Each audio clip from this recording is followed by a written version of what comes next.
And Steve Bunin in now for John Burton, the SU game basketball team getting ready for tomorrow. Yep. But a big rival playing tonight. Oh boy, Georgetown. They're going to be an exciting team, and let's hope Syracuse can get by them without too much trouble. But plenty of exciting action in college hoops today, none more so than the Georgetown game against West Virginia. The Mountaineers in their first game of Big East history going up against the number 6 team in the nation. Should be no contest, right?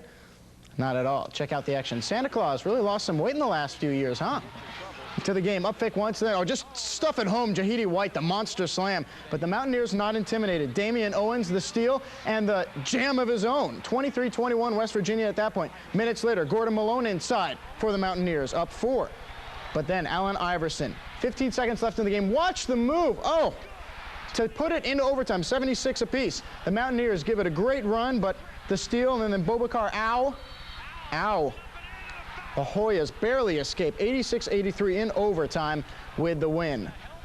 Meanwhile, in other Big East action, third-ranked Villanova taking on St. John's, and that's Felipe Lopez, and he is back. But as good as Lopez is, how about Kerry Kittles, the leaner? Cats up 12 at the half. In the second, it was more Kittles. Inside, watch him get position, puts in the lay-in, 28 for the All-American, and Villanova big time over St. John's, 83-68. In some other local action, the Orange women a huge win over Coppin State, 101-38, and the men of Lemoyne beat Southern Connecticut, 73-70. Now, with UMass upsetting Kentucky the other day, the #1 slot is up for grabs. A lot of people have picked Kansas as one of the 2 teams to beat, along with Rick Pitino's Wildcats. Today, the Jayhawks, with their first big test of the year, hosting the defending national champions, UCLA Bruins, to Lawrence, Kansas, and Roy Williams. Hey, don't throw any debris on the court. They did. They got a technical foul for it. Bruins up early, but Kansas coming back. Billy Thomas, the 3 from the corner. And then watch the baseline move. Paul Pierce with the jam.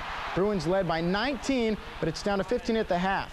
They keep the pressure on, though. Charles O'Bannon had a big game, the double clutch jam, but they couldn't stop Jacques Vaughn. The 360, oh, Mary Lou Retton would be proud. That put the Jayhawks up 1, and they go on a torrid run, erasing that 19-point deficit and turning it into a 15-point win. Now to the RCA Dome in Indianapolis, top-ranked Kentucky. They will probably fall, but facing the Hoosiers of Indiana. Todd Lindemann, they teach you not to get trapped in the corner, and that's why he throws it away. Walter McCarty with the stuff.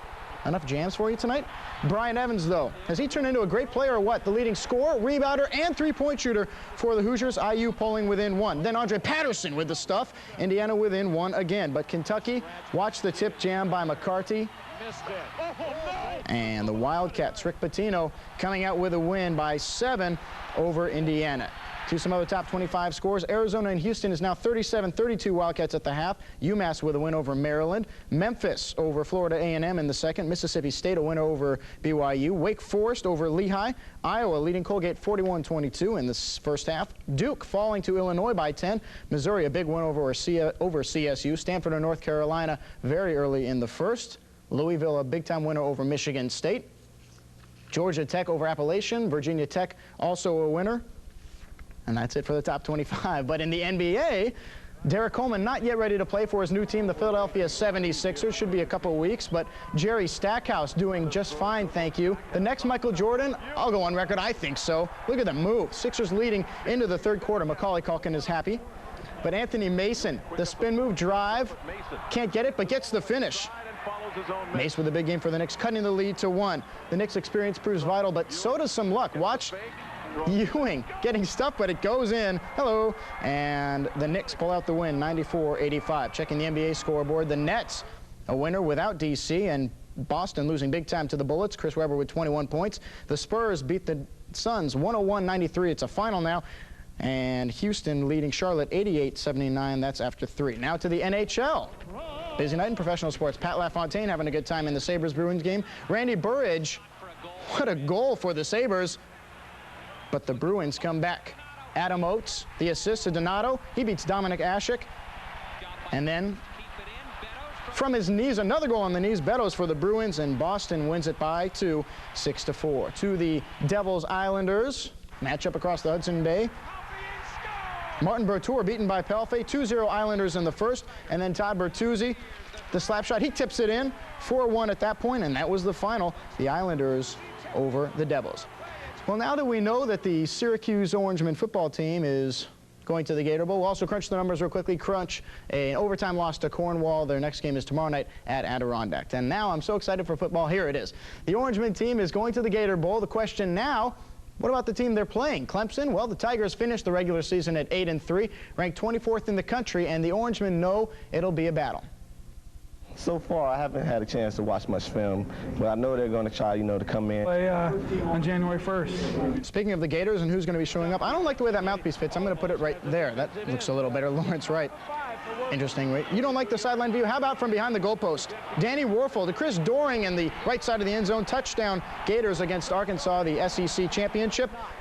And then Warfel, hey, I'm going to take it myself. The quarterback sneak making it 14-3 Gators, and then Florida just pouring it on. Everything going wrong for the Razorbacks in this game. The pitch picked off. Ben Hanks, and you guessed it, he's going to go all the way. 98 yards, 31-3 at that point. The Gators then made it 34-3. And they advance on to the Fiesta Bowl, and you'll see the Alliance teams have now pretty much shaped up. Notre Dame, Nebraska, and Virginia Tech, the Big East champ.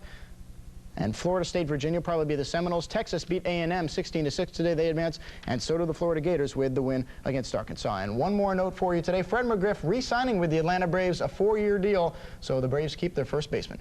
Okay, I'm sure they're glad about that. Yep. Thanks a lot, Steve. Still ahead tonight is... And now for John...